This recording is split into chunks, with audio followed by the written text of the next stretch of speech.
नमस्ते बच्चों। बसंत भाग 2 का दादी माँ पार्ट 2 का अध्ययन करेंगे। इसके लेखक शिव प्रसाद सिंह हैं। शिव प्रसाद सिंह जी ने अपने दादी माँ के बारे में हमें समझाया है। कमजोरी ही है अपनी, पर सच तो यह है कि जरा सी कठिनाई पड़ते बीसों गर्मी बरसात और बसंत देखने के बाद भी मेरा मन सदा नहीं तो प्राय अनमना सा हो जाता है। मेरे शुभचिंतक मित्र मुँह पर मुझे प्रसन्न करने के लिए आने वाली छुट्टियों की सूचना देते हैं और पीठ पीछे मुझे कमज़ोर और जरा सी प्रतिकूलता से घबराने वाला कहकर मेरा मजाक उड़ाते हैं। मैं सोचता हूँ, अच्छा अब कभी उन बातों को न सोचूंगा। ठीक है, जाने दो, सोचने से होता ही क्या है। पर बरबस मेरी आंखों के सामने शरद की शीत किरणों के समान स्वच्छ शीतल किसी की धुंधली छाया नाच उठती है। इसमें कवि ने अपने दादी माँ के बारे में बताया है कि जब मुझे हम कमज़ोरी है अपनी, यानी मेरी कमज़ोरी यह है कि जरा सी कठिनाई पड़ते बीसों गर्मी, यानी बहुत सारी गर्मियाँ, बहुत सारी बरसात, बहुत सारे बसंत, यानी मैंने देखा है, यानी बहुत सारे, यानी बहुत सालों के, बहुत साल पुराने हैं ये, तो प्राय अनमना सा हो जाता है। मेरे शुभचिंतक मित्र मुँह पर मुझे, यानी मेरे जो मित्र है, मेरे मुँह पर तो मेरी प्रशंसा करते हैं, पर बाद में मेरे पीठ पीछे मुझे मेरी मजाक उड़ाते हैं, मुझे घबराने वाला कहकर मेरी मजाक उड़ाया करते हैं। अब अच्छा, उन बातों को मैं सोचता हूँ कि उन बातों को नहीं सोचूंगा, परंतु वो बातें आ ही जाती है। बरबस मेरी आंखों के सामने, यानी मेरी आंखों के सामने शरद ऋतु में जो ठंड के समय में जो ओस की बूंदें गिरती है, वो उसके समान स्वच्छ शीतल की धुंधली छाया नाच उठती है। मुझे लगता है जैसे क्वार के दिन आ गए हैं। मेरे गांव के चारों ओर पानी ही पानी हिलोरे ले रहा है। दूर के सिवान से बहकर आए हुए, यानी वो सिवान गांव के बारे में बता रहे हैं, उनका गांव है सिवान। मेरे गांव के चारों ओर पानी ही पानी हिलोरे ले रहा है और सिवान गांव में मोथा और साई की अधगली घासें, गेहूँ, वन ब्याज की जड़ें तथा नाना प्रकार के बरसाती घासों के बीच सूरत की गर्मी में खौलते हुए पानी से सड़कर एक विचित्र गंध छोड़ रहे हैं। रास्तों में कीचड़ सूख गया है और गांव के लड़के किनारों पर झाग भरे जलाशयों में धमाके से कूद रहे हैं अपने अपने मौसम की। तो इसमें लेखक कह रहे हैं कि मेरे गांव में चारों ओर पानी के हिलोरे ले रहा है और दूर से जो सिवान गांव की बात कर रहे हैं, ये सिवान गांव है उनका, मोथा और साई की अधगली घासें, गेहूँ, वन ब्याज की जड़ें तथा नाना प्रकार की बरसाती घासों के बीच सूरज की गर्मी से, यानी खौलती हुई सूरज की गर्मी से पानी में सड़कर एक विचित्र गंध छोड़ रहे हैं। रास्तों में कीचड़ सूख गया है और गांव के लड़के किनारों पर जो झाग भरे जलाशय होते हैं उसमें कूद रहे हैं, अपने उछल कूद रहे हैं। अपने अपने मौसम की अपनी अपनी बातें होती हैं, हर मौसम की अपनी अपनी बातें होती है। आषाढ़ में आम और जामुन न मिले, आषाढ़ के समय आम और जामुन न मिले, चिंता नहीं। अगहन में चिवड़ा और गुड़ न मिले, दुख नहीं। मतलब जो अगहन का जो समय होता है, अगहन का महीना होता है, उसमें चिवड़ा और गुड़ न मिले तो कोई चिंता नहीं। चैत के दिनों में लाई के साथ गुड़ न मिले, यानी लाई के साथ जो पट्टी, लाई और गुड़ की जो पट्टी बनाई जाती है वो न मिले तो कोई अफसोस नहीं। पर क्वार के दिनों में इस गंधपूर्ण झाग भरे जल में कूदना न हो तो बड़ा बुरा मालूम होता है। क्वार के महीने में जो ये गंधपूर्ण झाग भरे जल होते हैं उसमें यदि हम कूदे नहीं तो हमें बुरा लगता है। मैं भीतर हुड़क रहा था, लेखक कह रहे हैं कि मैं अंदर ही अंदर परेशान हो रहा था। एक दिन ही तो कूद सका था, यानी 1-2 दिन ही मैं कूदा था। नहा धोकर बीमार हो गया। हल्की बीमारी न जाने क्यों मुझे अच्छी लगती है, यानी बोले हल्का बीमार होना मुझे अच्छा लगता है। थोड़ा थोड़ा ज्वर हो, सर से साधारण दर्द और खाने के लिए दिन भर नींबू और साबुदाने की जो खिचड़ी होती वो हो, लेकिन इस बार ऐसी चीज़ नहीं थी। यानी लेखक को थोड़ा सा ज्वर, थोड़ा सा मतलब थोड़ी सी बीमारी अच्छी लग रही थी, थोड़ा थोड़ा सर में दर्द अच्छा लगता था, परंतु इस बार ऐसा नहीं हुआ। ज्वर जो चढ़ा तो चढ़ता ही गया, रजाई पर रजाई, और उतरा रात 12 बजे के बाद। यानी इस बार इतना ज्वर चढ़ा कि वो रजाई पर रजाई ओढ़ाने के बाद भी उनका ज्वर नहीं समाप्त हो रहा था। रात के 12 बजे तक उनका ज्वर उतरा। दिन में मैं चादर लपेटे सोया था। दादी माँ आई, शायद नहा कर आई थी। कैसे आई थी वो? नहा कर आई थी। उसी झाग वाले जल में पतले दुबले स्नेह ने प्रेम से शरीर पर सफ़ेद किनारीहीन धोती, यानी उनके शरीर पे सफ़ेद किनारी वाली धोती, सन से सफ़ेद बालों से सिरों पर शद टपके हुए जल की शीतलता, यानी सन के समान जो उनके सफ़ेद सफ़ेद बाल थे उसी टाइप के बाल थे उनके। आते ही उन्होंने सर पेट छुए, उन्होंने उनके सर को और पेट को छुआ। आंचल की गांठ खोल किसी अदृश्य शक्तिधारी के चबूतरे की मिट्टी मुंह में डाली, यानी उन्होंने आंचल की गांठ खोली, किसी अदृश्य शक्तिधारी के चबूतरे की मिट्टी लाई थी, उन्होंने मुंह में डाली, माथे पर लगाई।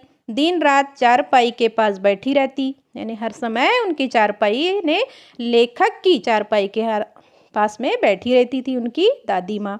कभी पंखा झलती, यानी पंखा हिलाती, कभी जलते हुए हाथ पैर कपड़े से सहलाती, यानी हाथ पैर पे कपड़े से ऐसा सहलाती थी।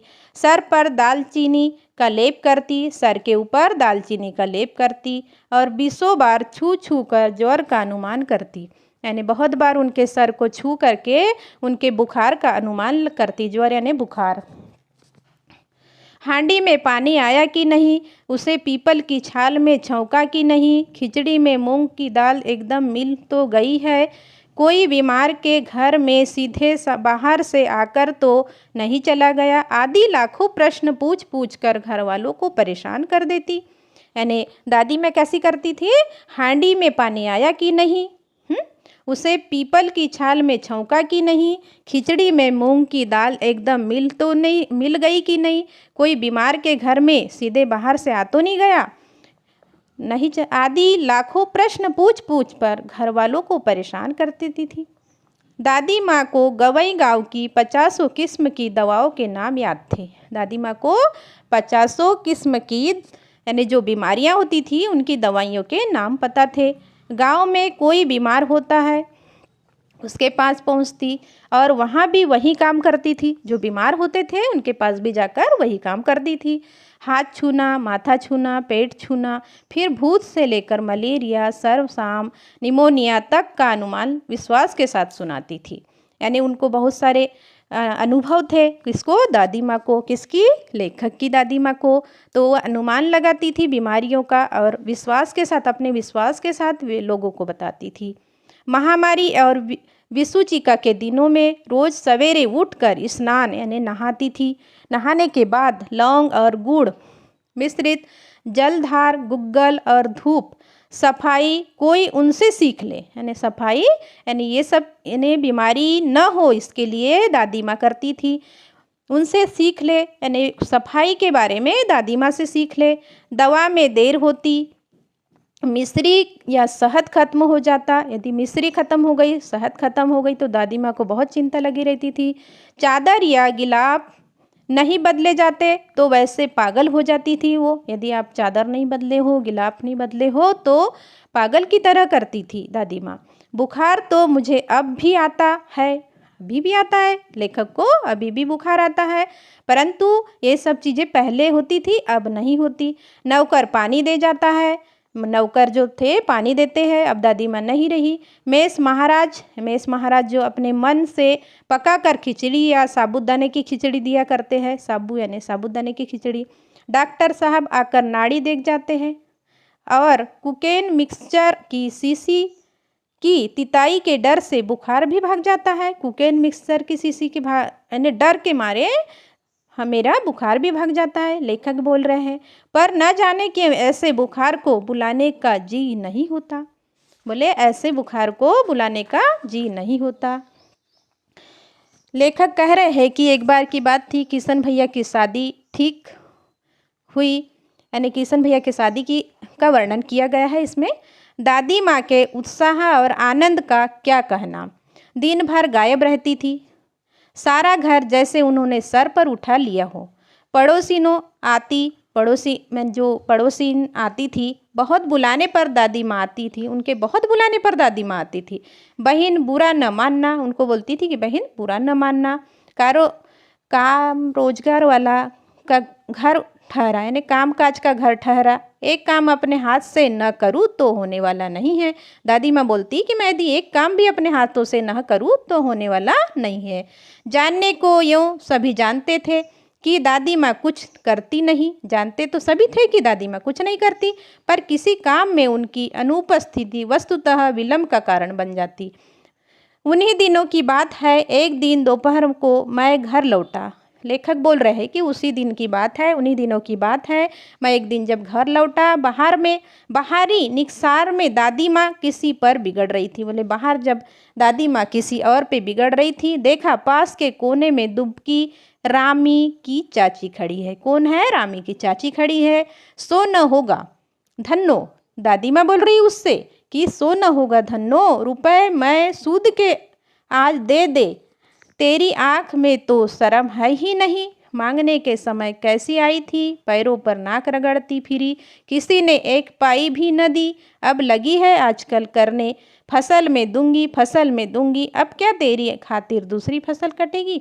लेखक बोल रहे हैं कि वो रामी की चाची आई थी, उनको दादी माँ पैसे मांगने के लिए, उनको जो उधार दी थी वो मांग रही थी, तो वो बोल रही थी कि बोले मैं कुछ दिन बाद दूंगी, लेकिन उसको दादी माँ बुरा भला कहकर बोल रही थी। दूंगी मालकिन, वो क्या बोल रही है रामी की चाची कि दूंगी मालकिन। रामी की चाची रोती हुई दोनों हाथों से आंचल पकड़े दादी माँ के पैरों की ओर झुकी। बिटिया की शादी है, बोले मेरी बिटिया की शादी है। कौन बोलती है? रामी की चाची। आप न दया करेगी, उस बेचारी का निस्तार कैसे होगा। बोले आप यदि अब दया नहीं करोगी तो आप उसका निस्तार कैसे होगा, यानी शादी कैसे होगी। हट हट, अभी नहा के आ रही हूँ, दादी माँ बोल रही है कि बोले हट हट, मैं अभी नहा के आ रही हूँ। दादी माँ पीछे हट गई। जाने दो दादी। फिर किसने बोले?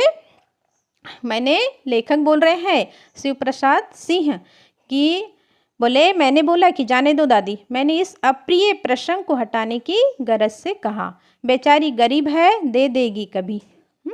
चल चल चला है समझाने, दादी माँ ने बोला कि चल चल चला है समझाने। किसको? लेखक को। मैं चुपके से आंगन की ओर चला गया। कई दिन बीत गए, मैं इस प्रसंग को एकदम भूल सा गया था। लेखक बोल रहे हैं कि इस प्रसंग को मैं भूल सा गया था। एक दिन रास्ते में रामी की चाची मिली, वह दादी को पूतो फलो दूधो नाहव का आशीर्वाद दे रही थी। मैंने पूछा क्या बात है धन्नो चाची, तो उसने विहल होकर कहा, उरीन हो गई बेटा, भगवान भला करे हमारी मालकिन का। कल ही आई थी, पीछे का सभी रुपया छोड़ दिया, ऊपर से 10 रुपए का नोट देकर बोली, देखना धन्नो, जैसी तेरी बेटी वैसी मेरी, 10-5 के लिए हंसाई न हो, देवता है बेटा देवता। देखो इतनी प्रशंसा कर रही थी, किसकी? दादी की। तो बोले मतलब लेखक बोल रहे हैं कि दादी कुछ दिन पहले तो उसे बुरा भला कह रही थी, लेकिन बाद में जब उससे पैसे भी नहीं लिए और उसके उल्टा 10 रुपए की नोट दी और उसके बेटी की शादी के लिए उसको मदद भी की। उस रोज़ तो बहुत डांट रही थी। मैंने पूछा, बोले उस रोज़ तो आपको बहुत डांट रही थी, वह तो बड़े लोगों का काम है। किसने बोला? रामू की चाची ने बोला, वह तो बड़े लोग हैं, उनका काम ही होता है डांटने वाला। बाबू रुपया देकर डांटे भी न तो क्या लाभ। मैं मन ही मन इस तर्क पर हंसता हुआ आगे बढ़ गया। कौन बढ़ गया आगे? लेखक। किशन के विवाह के दिनों की बात है। विवाह के 4-5 रोज पहले, किशन कौन था? लेखक के भाई। उनके विवाह के समय की बात थी। 4-5 रोज पहले से ही औरतें रात रात भर गीत गाती है। विवाह की रात को अभिनय भी होता है। यह प्राय एक ही कथा का हुआ करता था, यानी जो अभिनय होता था, नृत्य होता था, ये एक ही कथा का हुआ करता था। उसमें विवाह से लेकर पुत्रोत्पत्ति तक के सभी दृश्य दिखाए जाते हैं। सभी पार्ट औरतें ही करती है, यानी महिलाएं ही करती है। मैं बीमार होने के कारण बारात में न जा सका। मेरा ममेरा भाई राघव दालान में सो रहा था, मैं भी नहीं गया। और मेरा जो ममेरा भाई है वो भी बोले कहाँ सो रहा था, दालान में सो रहा था। वह भी बारात जाने के बाद पहुंचा था। औरतों ने उस पर आपत्ति की, यानी जो नृत्य करने आई थी वो महिलाओं ने उस पर आपत्ति की। दादी माँ बिगड़ी, उन पे दादी माँ बिगड़ी। लड़के से क्या पर्दा, बोले लड़के से कोई पर्दा नहीं करना चाहिए। लड़के और ब्रह्मा का मन एक सा होता है, ब्रह्मा जी का मन और लड़के का मन एक सा होता है। मुझे भी पास ही एक चारपाई पर चादर उड़ाकर दादी माँ ने चुपके से सुला दिया था। बड़ी हंसी आ रही थी। सोचा कहीं जोर से हंस दूं, भेद खुल जाए तो निकाल बाहर किया जाऊंगा, पर भाभी की बात पर हंसी रुक न सकी और भंडाफोड़ हो गया। यानी लेखक को भी चारपाई पर दादी माँ ने पास में ही सुला दिए थे, लेकिन लेखक चुपचाप सोए हुए थे। लेकिन जो भाभी की बात पर उन्हें हंसी आ गई और उनका भंडा फूट गया। देबू की माँ ने चादर खींच ली और कहा, कहो दादी, यह कौन बच्चा सोया है, बेचारा रोता है, शायद दूध तो पिला दूं। हाथापाई शुरू हुई। दादी माँ बिगड़ी, लड़के से क्यों लड़ती हो। दादी माँ ने क्या बोला कि लड़के से क्यों लड़ती हो। सुबह रास्ते में देबू की माँ मिली। कौन मिला, देबू की माँ मिली। कल वाला बच्चा, किसको बोले, लेखक को। भाभी कल वाला बच्चा। वह वहाँ से जोर से भागा और दादी माँ के पास जा खड़ा हुआ। कहाँ खड़ा हुआ, दादी माँ के पास। वस्तुतः किसी प्रकार का अपराध हो जाने पर जब हम दादी माँ की छाया में खड़े हो जाते, अभयदान मिल जाता। बोले कोई भी अपराध करने के बाद यदि हम दादी माँ के पीछे जाके खड़े हो जाते तो हमें अभयदान मिल जाता था। स्नेह और ममता की मूर्ति दादी माँ की एक एक बात आज कैसी कैसी मालूम होती। स्नेह यानी प्रेम और ममता भरी मूर्ति, यानी अपने दादी को बोल रहे लेखक। एक एक बात बोले आज कैसी कैसी मालूम होती है। परिस्थितियों का वात्या चक्र जीवन को सूखे पत्ते सा कैसा नचाता है, इसे दादी माँ खूब जानती है। बोले जो हमारे परिस्थितियाँ हमारे जीवन में जैसी जैसी परिस्थितियाँ आती है वैसे वैसे हमारा जीवन चक्र चलते रहता है। बाउंडर से दादी माँ खूब जानती है। दादा की मृत्यु के बाद से ही वे बहुत उदास रहती थी। संसार उन्हें धोखे की टट्टी मालूम होता था। दादा ने उन्हें स्वयं जो धोखा दिया, वे सदा उन्हें आगे भेजकर अपने पीछे जाने की झूठी बात कहा करते थे। दादा की मृत्यु के बाद कुकुरमुत्ते की तरह बढ़ने वाले मुंह में राम बगल में छुरी वाले दोस्त की शुभचिंता ने स्थिति और डामाडोल कर दी। यानी दादाजी के मरने के बाद दादी बहुत चिंते मैंने निराश रहती थी, परंतु उनको दादाजी ने बहुत धोखा दिया था। और उनके मरने के बाद जो उनके दोस्त थे कुकुरमुत्ता की तरह थे, वो कैसे थे, मुंह में राम और बगल में छुरी। उनकी वजह से इनकी स्थिति इतनी डामाडोल इतनी खराब हो चुकी थी कि दादा के श्राद्ध में दादी माँ के मना करने पर भी पिताजी ने जो अतुल संपत्ति व्यय की वह घर की तो नहीं थी। कहाँ की थी, घर की नहीं थी, उन्होंने किसी और से लिया था। दादी माँ अक्सर उदास रहा करती। माघ के दिन थे, कड़ाके का जाड़ा पड़ रहा था। पछुआ का सन्नाटा और पाले की शीत हड्डियों में घुसी पड़ती थी। यानी ठंडी का समय था, बहुत ठंड लग रही थी, हवाएं चल रही थी ठंडी ठंडी।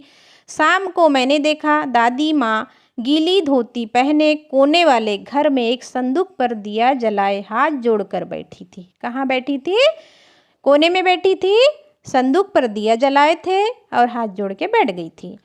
उनकी स्नेह कातर आँखों में मैंने आंसू कभी नहीं देखे थे। बोले उनकी स्नेह यानी प्रेम भरी आँखों में मैंने कभी भी आंसू नहीं देखे थे। मैं बहुत देर तक मन मारे उनके पास बैठा रहा, मन को मारते रहा और बैठे रहा।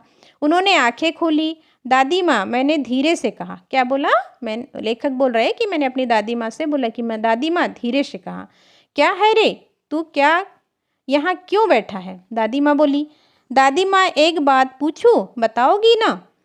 कौन बोल रहा है, लेखक बोल रहे। मैंने उनकी स्नेहपूर्ण आँखों की ओर देखा, प्रेम भरी आँखों की ओर देखा। किसने देखा, लेखक ने देखा। किसकी तरफ, दादी माँ की तरफ। क्या है, पूछ। दादी माँ ने बोला, तुम रोती थी। दादी माँ से बोले। दादी माँ मुस्कराई, पागल, तूने अभी खाना भी नहीं खाया, न चल चल। दादी माँ बोल रही है कि पागल, तूने तो अभी खाना भी नहीं खाया है, चल उधर। धोती तो बदल लो दादी माँ, मैंने कहा। लेखक कह रहे अपनी दादी माँ से कि धोती बदल लीजिए, मुझे सर्दी गर्मी नहीं लगती। दादी माँ बोल रहे हैं कि मुझे सर्दी गर्मी नहीं लगती बेटा। वे मुझे खींचती रसोई में ले गई। कहाँ गई? कहाँ ले गई? रसोई में ले गई। सुबह मैंने देखा चारपाई पर बैठे पिताजी और किशन भैया मन मारे कुछ सोच रहे हैं। यानी लेखक बोल रहे हैं कि मैंने जब सुबह देखा तो चारपाई पर यानी खटिया पर बैठे हुए किशन भैया और पिताजी कुछ सोच रहे थे। दूसरा सहारा ही क्या है? वो बोल रहे थे कि दूसरा चारा ही क्या है। बाबू बोले, रुपया कोई देता नहीं, रुपया कोई देते नहीं। कितने के तो अभी पिछले भी बाकी है। बोले बाकी लोग के तो देने के ही है, तो अब कौन देगा? वे रोने रोने से हो गए। बोले रोने का मुंह दिख रहा था उनका, रोए जैसे दिख रहे थे वो। रोता क्यों है रे? दादी माँ ने बोला। दादी माँ ने उनका माथा सहलाते हुए कहा, मैं तो अभी हूँ ही, मैं हूँ। बोले अभी रोने की कोई आवश्यकता नहीं। उन्होंने संदूक खोलकर एक चमकती सी चीज़ निकाली। उन्होंने संदूक खोला और एक चमकती सी चीज़ निकाली। तेरे दादा ने यह कंगन मुझे इसी दिन के लिए पहनाया था। उनका गला भर आया। मैंने इसे पहना नहीं, इसे सहेज कर रखती आई हूँ। बोले इसको संभाल के रखी हूँ, मैंने इसे पहना नहीं है। यह उनके वंश की निशानी है, यानी उनके वंश की निशानी है। उन्होंने आंसू पोंछकर कहा, अपने आंसू पोंछते हुए कहा, पुराने लोग आगा पीछा सब सोच लेते थे बेटा। बोले पुराने लोग आगे पीछे की बातें सोचकर अपने भविष्य को जानते हुए ही काम करते थे। सचमुच मुझे दादी माँ साफ भ्रष्ट देवी सी लगी। धुंधली छाया विलीन हो गई। मैंने देखा दिन काफ़ी चढ़ आया है। पास के लंबे खजूर के पेड़ से उड़कर एक कौवा अपनी घिनौनी काली पांखें फैलाकर मेरी खिड़की पर बैठ गया। हाथ में अब भी किशन भैया का पत्र काँप रहा है। काली चींटियों सी कतारें धूमिल हो रही हैं। आंखों पर विश्वास नहीं होता। मन बार बार अपने से ही पूछ बैठता है, क्या सचमुच दादी माँ नहीं रही? इसमें लेखक अपनी यानी जो पहला पैराग्राफ था उसी से इसका वर्णन किया जाएगा। ये उसमें भी लेखक ने दादी माँ के बारे में बताया है, इसमें भी दादी माँ के यानी धुंधली छाया के बारे में बताया है। सचमुच मुझे दादी माँ का साब्रष्ट देवी सी, यानी मेरी जो दादी माँ थी बोले देवी सी प्रतीत होती थी। धुंधली छाया विलीन हो लगे। बोले जो मेरे आंखों के सामने जो धुंधली छाया थी उनकी वो भी विलीन हो रही थी। मैंने देखा दिन काफ़ी चढ़ाया था। पास के लंबे खजूर के पेड़ से उड़कर एक कौवा अपनी घिनौनी काली पाखें फैलाकर मेरी खिड़की पर बैठा था। हाथ में अब भी किशन भैया का पत्र काँप रहा है। काली चींटियों सी कतारें, जो काली चींटियों की कतारें थी वो धूमिल हो रही थी। बोले आंखों पर विश्वास नहीं हो रहा था, आंखों पर विश्वास नहीं हो रहा था। मन बार बार अपने से ही पूछा करता था। बोले मेरा मन अपने से ही पूछ रहा था, क्या सचमुच दादी माँ नहीं रही? बोले क्या सचमुच हमारी दादी माँ नहीं रही? बच्चों, आज हम इस दादी माँ पाठ के माध्यम से कुछ सीखा कि नहीं? हाँ, हमने सभी को अपनी अपनी दादी माँ याद आ गई होगी। दादी माँ कितनी अच्छी होती है, अपने से बड़े कितने अच्छे होते हैं, कितना अच्छा सोचते हैं वो हम लोग के, हमारे बारे में भला सोचते हैं। शिव प्रसाद सिंह जी ने अपने दादी माँ के बारे में वर्णन किया है। उन्होंने अपनी दादी माँ का वर्णन किया है, अपने बारे में भी बताया है और अपनी दादी माँ कैसा करती थी उनके बारे में ये सब कुछ बताया है।